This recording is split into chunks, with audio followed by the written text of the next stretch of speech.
नमस्कार दोस्तों, आज हम एक बहुत ही महत्वपूर्ण टॉपिक डोपामाइन के बारे में बात करेंगे। डोपामाइन क्या होता है, ये आपके लिए क्यों जरूरी है, डोपामाइन यदि कम बन रहा है तो आपकी जिंदगी में क्या परिवर्तन आएगा, डोपामाइन सही तरीके से बन रहा है तो आपको क्या फायदे होंगे, और यदि डोपामाइन आपकी बॉडी में कम बन रहा है तो आप इसे किस तरह से बढ़ा सकते हैं, उसके हम कुछ कॉमन चीजें जो है वो आपको बताएंगे। बहुत ज्यादा जरूरी है इस वीडियो को देखना, क्योंकि आप लोग जब ध्यान पूर्वक देखेंगे तो आपको लगेगा कि ऐसा तो नहीं कि आप ही के अंदर डोपामाइन कम रिलीज हो रहा है या आपके परिवार के किसी सदस्य के अंदर।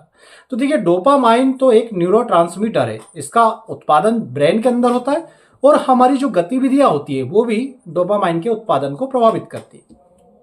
तो ये एक न्यूरोट्रांसमीटर होता है जो नर्व सेल्स होती है उनके बीच में संकेत के आदान प्रदान में मदद करता है। मतलब एक नर्व सेल से दूसरी नर्व सेल में किसी भी प्रकार का संकेत या सिग्नल वो आपस में एक दूसरे की से होता हुआ आगे बढ़ता जाए, ये काम जो होता है ये न्यूरोट्रांसमीटर डोपामाइन करता है। डोपामाइन दोस्तों, इसे हम हैप्पी हार्मोन या गुड हार्मोन भी कहते हैं, क्योंकि डोपामाइन आपके अंदर खुशी वाले माहौल को पैदा करता है। आपने देखा होगा कई सारे ऐसे लोग होते हैं जो छोटी छोटी बातों में बहुत ज्यादा खुश हो जाते हैं, बहुत ज्यादा प्रभावित हो जाते हैं। कई ऐसे भी होंगे जो बहुत बड़े बड़े खुशी के मौके पर भी उनमें खुशी का आपको एहसास ऐसा नहीं लगेगा कि उस मात्रा में खुश हुए, या कभी कभी तो ऐसा लगेगा कि बड़े से बड़ा मौका है पर व्यक्ति खुश ही नहीं हो रहा। तो ये सब डोपामाइन के कारण होता है। यदि डोपामाइन कम मात्रा में निकलेंगे तो उसके अलग लक्षण आते हैं, प्रॉपर मात्रा में निकलेंगे तो उससे फिर आपको समझ में आ जाएगा कि हाँ, ये व्यक्ति डोपामाइन इसमें सही है, इसलिए ये व्यक्ति एक नॉर्मल लाइफ जी रहा है। तो डोपामाइन क्या करता है, डोपामाइन का सबसे मुख्य काम होता है ये मोटिवेशनल और रिवार्ड सिस्टम के तहत काम करता है। मतलब यदि किसी व्यक्ति में डोपामाइन का सही तरीके से सिक्रेशन हो रहा है तो उसकी बॉडी के अंदर मोटिवेशनल चीजें पैदा होने लगेगी। मतलब किसी काम को करने की ललक पैदा होने लगेगी, कोई एम जो है वो अपना डिसाइड कर लेगा। आप बहुत से लोगों को देखते होंगे जो अपने बड़े बड़े एम रखते हैं। तो ये जो अपना मकसद होता है, जो अपना एम रखने का जो अंदर से प्रेरणा मिलती है, ये डोपामाइन पे डिपेंड करता है। यदि आपको आज कोई व्यक्ति ऐसा दिखता है जिसकी जिंदगी में कोई मकसद नहीं है, वो बिना किसी मकसद के जी रहा है, वो दिन भर बिस्तर पर पड़ा रहता है, उसके अंदर से कुछ करने की प्रेरणा ही नहीं होती, तो ये आप मान के चलिए कि इस व्यक्ति में डोपामाइन की कमी है। और यही व्यक्ति जो बिस्तर पर पड़ा हुआ है, कुछ करना ही नहीं चाह रहा, जिसके अंदर से कुछ करने की इच्छा ही नहीं हो रही, जिसका कोई उद्देश्य ही नहीं है, कोई एम ही नहीं है, यही व्यक्ति के अंदर यदि डोपामाइन नॉर्मल क्वांटिटी में सिक्रेट होने लगेगा तो ऑटोमेटिक इसके अंदर से जो है कुछ करने की प्रेरणा पैदा होने लगेगी। हम लोग क्या करते हैं, अपने आसपास कोई व्यक्ति देखते हैं इस तरह का जिसका कोई मोटिवेशन नहीं है, कोई एम नहीं है, तो हमें ऐसा लगता है कि यार ये व्यक्ति किस तरह से पड़ा रहता है, ये कुछ करना ही पसंद नहीं करता, किस तरह से ये आलसी जिंदगी जी रहा है। पर वास्तविकता यह है कि उसके अंदर डोपामाइन रिलीज नहीं हो रहा है या डोपामाइन की कमी हो रही है। डोपामाइन रिवार्ड सिस्टम की तरह भी काम करता है। तो जैसे मैंने आपको बताया कि इसका पहला तो हो गया मोटिवेशन, की कोई एम बना लिया ना, कोई मकसद बना लिया, और जब व्यक्ति उस मकसद को पूरा करता है तो ये रिवार्ड सिस्टम की तरह काम करता है। मतलब डोपामाइन आपको रिवार्ड देगा। जैसे ही आपने अपने मकसद को पूरा किया, आपके अंदर खुशियों का एक एहसास होगा, आपके अंदर से बहुत अच्छा अच्छा लगने लगेगा, आपको लगने लगेगा कि ये जिंदगी बहुत ही खुशनुमा है। तो ये जो रिवार्ड आपके अंदर से आपको महसूस हो रहा है, ये आपको डोपामाइन ने दिया। और यदि डोपामाइन कम रहेगा तो ये रिवार्ड आपको नहीं मिलेगा। फिर आप चाहे आपका ना तो कोई टारगेट होगा, कोई एम होगा, और आपने यदि अपना कोई छोटा मोटा मकसद पूरा भी कर लिया तो आपको अंदर से वो खुशी का एहसास नहीं होगा। तो ऐसा आपको कहाँ दिखता है, जब व्यक्ति कोई मानसिक बीमारी से ग्रसित होता है, जैसे कि डिप्रेशन में या उदासी है, तो वहां पर क्या होता है, उसके जीवन में खुशियां तो आती है पर उसे खुशियां महसूस नहीं होती। कई बार ऐसे लोग मिलते हैं जो बोलते हैं यार हमारे जीवन में बड़े बड़े मौके आते हैं खुशी के, पर पहले जो बचपन में हमें खुशियां लगती थी अंदर से, अब वो महसूस नहीं होती। उसका कारण यही रहता है कि भाई पहले बचपन में तेरे अंदर डोपामाइन बहुत अच्छा बन रहा था, क्यों बन रहा था वो अभी आपको वीडियो में पता चलेगा। अब वो डोपामाइन कम बन रहा है, इसलिए तुम्हें अंदर से खुशी सी महसूस नहीं हो रही। तो डोपामाइन मोटिवेशन और रिवार्ड सिस्टम की तरह काम करता है। अब डोपामाइन जो होता है वो आपके पूरे मस्तिष्क पर काम करता है, आपके मूड को कंट्रोल करने का काम करता है। तो मूड का कंट्रोल मतलब जो आपको अंदर से खुशनुमा एहसास हो रहा है, जो आपको अंदर से अच्छा अच्छा लग रहा है, ये जो मूड कंट्रोल हो रहा है ये डोपामाइन की मदद से होता है। डोपामाइन आपके कंसंट्रेशन को बढ़ाता है, आपकी मेमोरी को बढ़िया करने का काम करता है। कई बार हम देखते हैं कि भाई अचानक से ऐसा क्या हुआ पिछले कुछ दिनों से कि कंसंट्रेट नहीं हो पा रहा हूँ, मेरी मेमोरी पहले जैसी नहीं बची। तो ये सब डोपामाइन के ऊपर नीचे होने के कारण होता है। डोपामाइन जो होता है ये आपके बॉडी की मूवमेंट को भी प्रभावित करता है। यदि किसी व्यक्ति में डोपामाइन कम निकल रहा होगा तो उसकी बॉडी का मूवमेंट प्रभावित होने लगेगा, या तो वो बहुत ज़्यादा स्लो हो जाएगा। जैसे हम पार्किंसन डिसीज में देखते हैं कि व्यक्ति की चाल जो होती है वो धीरे धीरे स्लो होने लगती है, या उसका अपने शरीर के किसी अंग पर नियंत्रण खत्म हो जाएगा, उसका मूवमेंट ऑटोमेटिक होने लगेगा। जैसे कई सारे लोगों का हाथ या गर्दन वगैरह हिलती रहती है ना, तो ये सारे लक्षण आने लग जाएंगे यदि कोई व्यक्ति डोपामाइन की कमी से परेशान है। तो पार्किंसन रोग यदि आप पढ़ेंगे तो उसका सबसे बड़ा काज आपको जो मिलेगा वो यही मिलेगा कि व्यक्ति के अंदर डोपामाइन का जो सीक्रेट होता है वो बहुत ही ज़्यादा कम होने लगा है। कम होने लगता है तो बॉडी का मूवमेंट जो है वो प्रभावित होने लगता है। तो डोपामाइन बहुत सारी चीज़ों को प्रभावित करता है, आपकी मेंटल हेल्थ, आपकी बॉडी की हेल्थ, और सबसे बड़ी बात जो आपके अंदर से आपको एहसास होता है खुशनुमा होने का, कोई चीज़ को करने के अंदर से प्रेरणा मिलती है, ये सारी चीज़ें आपको डोपामाइन से प्राप्त होती है। अच्छा, डोपामाइन हम किस किस जगह से प्राप्त करते हैं? देखिए, जैसे मैंने आपको बताया कि डोपामाइन एक रिवार्ड सिस्टम की तरह काम करता है ना। तो यदि आप प्रॉपर तरीके से कोई एक एम डिसाइड कर लें कि भाई मुझे, आप बहुत बड़ा एम नहीं ले भाई, छोटा छोटा सा एम ले लें ना।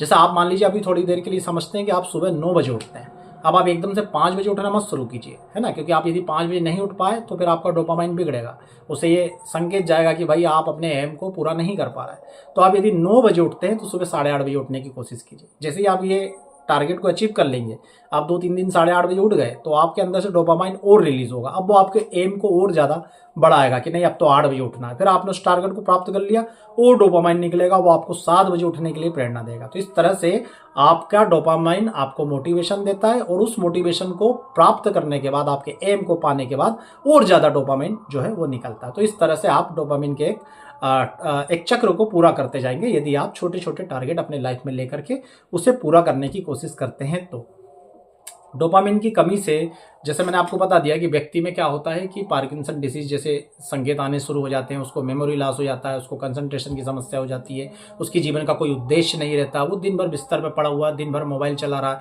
मोबाइल चला चला करके उस मोबाइल में उसे खुशियां मिलती है, उस मोबाइल से उसका डोपामाइन जो है वो बढ़ाने की सोचता है। जबकि इसका उल्टा है, जितना वो व्यक्ति मोबाइल चलाएगा उस व्यक्ति का डोपामिन लेवल प्रभावित होता जाएगा। ऐसा कई सारे सोर्सेस से प्राप्त हुआ, कई सारी रिसर्च हुई है। आप ये देखिएगा भी कि जो भी व्यक्ति मोबाइल ज़्यादा चलाएगा ना, उसका धीरे धीरे मोबाइल चलाने में ही इंटरेस्ट बढ़ता जाएगा, उसके दीन दुनिया में अपने टारगेट से, अपने अचीवमेंट से उसका लगाव खत्म होते जाएगा। तो जितना मोबाइल चलाएगा उतना ज़्यादा चिड़चिड़ा होता जाएगा, उसके मूड पे कंट्रोल खत्म होता जाएगा, और उसे भी ये चीज़ एहसास होगी कि मैं ज़्यादा मोबाइल चलाता हूँ, उस दिन मुझे अंदर से खुश लगने जैसी जो चीज़ें होती है वो लगना बंद हो जाती है। तो दूसरा, मोबाइल जो है एक बहुत बड़ा दुश्मन है आपके डोपामिन लेवल का, उसे आप कंट्रोल कीजिए, कंट्रोल में चलाइए। अच्छा, डोपामिन हम बढ़ा किन किन चीज़ों तरीके से सकते हैं, जैसे मैंने आपको बताया कि छोटे छोटे टारगेट को पूरा कीजिए। दूसरी बात, आपका खान पीन आपको व्यवस्थित रखना, क्योंकि कई सारे खान पीन ऐसे होते हैं जो आपके डोपामिन के लेवल को प्रभावित करते हैं। यदि आप जंक फूड, फास्ट फूड ज़्यादा खाते हैं तो आपको नुकसान है डोपामिन के सिक्रेशन में। परंतु यदि आप जंक फूड, फास्ट फूड की जगह यदि आप सलाद ज़्यादा लेते हैं, प्रोटीन युक्त चीज़ें ज़्यादा लेते हैं, आप दाल, अंडा, दूध, इन चीज़ों का ज़्यादा सेवन करते हैं, या ऐसी चीज़ें जो आपकी गट हेल्थ के लिए बहुत ही अच्छी है, आप जो है वो अलसी के बीज आते हैं उनका सेवन ज़्यादा करते हैं, केला हुआ या आपका आलमंड्स हुआ, बादाम हुआ या अखरोट हुए, ये सारी चीज़ें जो होते हैं ये आपके डोपामिन लेवल को बढ़ाने का काम करते हैं। इसके अलावा आपको थोड़ी सी एक्सरसाइज जरूर करनी है। अब जब हम एक्सरसाइज का बोलते हैं तो लोग ये समझते हैं कि बहुत हैवी एक्सरसाइज करनी है, ऐसा कोई ज़रूरी नहीं है। आप थोड़ा सा भी यदि मूवमेंट करेंगे तो आपको अपने अंदर से ही खुशनुमा एहसास होने शुरू हो जाएंगे। आप कोई ज़्यादा एक्सरसाइज नहीं कर सकते तो जोर जोर से ताली बजाने का अभ्यास कीजिए बिस्तर पर बैठे बैठे। जब आप तालियां बजाएंगे जोर जोर से तो 5-7 मिनट में ही आपको अंदर से खुश होने का एहसास होना लग जाएगा। बाकी आप कोई भी एक्सरसाइज कर सकते हैं, ज़्यादा लंबे तेज तेज कदमों से चल सकते हैं। जरूरी नहीं है कि आपको जिम में बहुत हैवी एक्सरसाइज करना है। आप अपनी बॉडी के मूवमेंट को, जैसा कि मैंने आपको बताया कि डोपामिन की कमी से क्या होगा, बॉडी का मूवमेंट प्रभावित हो रहा है और चाल स्लो होती जा रही, तो आप अपनी चाल को बढ़ाते हैं, अपने मूवमेंट को बढ़ाते हैं, हाथों के मूवमेंट को बढ़ाते हैं, तेज करते हैं, जोर जोर से हाथ खोलते बंद करते हैं। इतने में ही आप देखेंगे कि आपके डोपामिन, थोड़ी देर करेंगे 5-10 मिनट, आप अभी ही करके देखिए, आप 10 मिनट करेंगे और आपको अंदर से खुशनुमा एहसास होना शुरू हो जाएगा, जो ये बताता है कि एक्सरसाइज से भी आपका डोपामिन का लेवल बढ़ता है। नींद आप यदि प्रॉपर लेते हैं, बढ़िया सी नींद लेते हैं तो आपका डोपामिन बढ़िया होता है। यदि आपकी नींद की कमी है तो भी ये डोपामिन के लेवल को प्रभावित दोस्तों करती है। इसके अलावा टारगेट तो आपको पूरा करना ही है, अंदर से खुश रहने का भी आपको अभ्यास करना है। और डोपामिन की कमी से आपकी कहीं ना कहीं जो एक स्टेमिना होता है दोस्तों वो भी प्रभावित होता है, और एक जो शादीशुदा लाइफ होती है उस लाइफ में भी प्रभावित होती है, क्योंकि अंदर से मोटिवेशन ही नहीं आता, कुछ करने की इच्छा ही नहीं होती।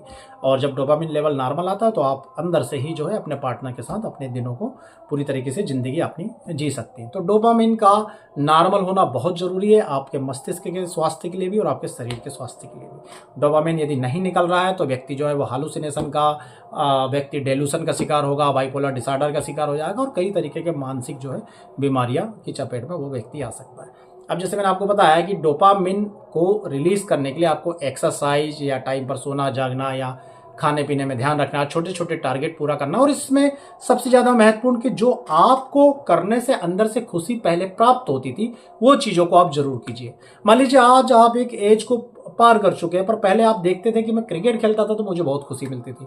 अभी आपको लगता है कि मैं क्रिकेट खेलता हूं तो खुशी नहीं मिलती, पर आप इस चीज को भूल करके जबरदस्ती क्रिकेट खेलने की कोशिश कीजिए। आप देखेंगे कि 2-4 दिन बाद आपको उन्हीं चीजों में, क्योंकि जैसा मैंने आपको बताया ना कि टारगेट अचीव होगा तो डोपामिन निकलेगा, डोपामिन निकलेगा तो फिर से वो कुछ एम देगा, फिर वो एम पूरा होगा तो फिर डोपामिन निकलेगा, ये चक्र चलेगा और वही क्रिकेट खेलने में आपको और ज्यादा खुशी का एहसास होगा और ज्यादा डोपामिन आपका निकलेगा। तो इस तरह से अपने टारगेट पूरे कीजिए, अपनी लाइफ स्टाइल, अपनी एक्सरसाइज मेंटेन कीजिए, आपकी बॉडी बहुत बढ़िया डोपामिन बनाएगी जो आपके जीवन में लाएगी खुशियाँ, और फिर आपको छोटे छोटे जो कार्यक्रम है, छोटे छोटे मौके भी है, वो बहुत ज़्यादा खुशियाँ प्रदान करेंगे। अब बात करते हैं मेडिसिन की। बिना मेडिसिन के जो मैंने आपको तरीके बताए उन तरीकों से भी आप अपने डोपामिन की मात्रा को बढ़ा सकते हैं। पर यदि बात करते हैं मेडिसिन की, तो आयुर्वेदिक या होम्योपैथी दोनों में कोंच के बीज से बनी हुई दवा आती है। आयुर्वेदिक में इसका पाउडर आता है, कोंच के बीज का पाउडर। होम्योपैथी में कोंच के बीज से म्यूकोना प्रोरियंस के मदर टिंचर का निर्माण होता है। इस मदर टिंचर को जब व्यक्ति सेवन करता है तो इससे एल डोपा प्राप्त होता है, और जो एल डोपा होता है वो डायरेक्ट डोपामिन में बदलता है। तो ये डोपामिन के लेवल को बढ़ाने का काम करता है। डोपामिन जब बढ़ेगा तो आपको चाहे पार्किंसंस के लक्षण आ रहे हैं उसमें मदद मिलेगी। यदि आपके जीवन का कोई एम मकसद नहीं है और आप बिना किसी मकसद के लाइफ जी रहे हैं तो फिर वो सारी चीज़ें डोपामिन मिलने से जस्ट अपोजिट हो जाएगी। तो आप भी यदि इस तरह की जिंदगी जी रहे हैं कि कोई मकसद नहीं है भाई, पड़े हुए बिस्तर पे कोई टारगेट नहीं है, कुछ करने की इच्छा नहीं है, कोई खुशी महसूस नहीं हो रही, डिप्रेशन के दौर में जा रहे हैं, उदासी के दौर में जा रहे हैं, किसी चीज़ को करने का मन ही नहीं करता, कोई चीज़ में खुशी का एहसास नहीं होता, या आपको ऐसा लग रहा है कि आपकी लाइफ में भी आपकी बॉडी का मूवमेंट स्लो होता जा रहा है, केवल डोपामिन का आप जो है सिक्रेशन बढ़ाने की कोशिश कीजिए, चाहे मेरे बताए गए तरीके से या मेडिसिन से, और आप देखेंगे कि आपकी ज़िंदगी कंप्लीटली चेंज हो गई। तो दोस्तों ये थी जानकारी पूरी डोपामिन के बारे में, और इसी तरह के ज्ञानवर्धक वीडियो हम अपने चैनल पर डालते रहते हैं। और यदि वीडियो पसंद आया तो प्लीज़ वीडियो को लाइक कीजिएगा, चैनल को सब्सक्राइब कीजिएगा। आप सभी का बहुत बहुत धन्यवाद। जय हिंद, वंदे मातरम।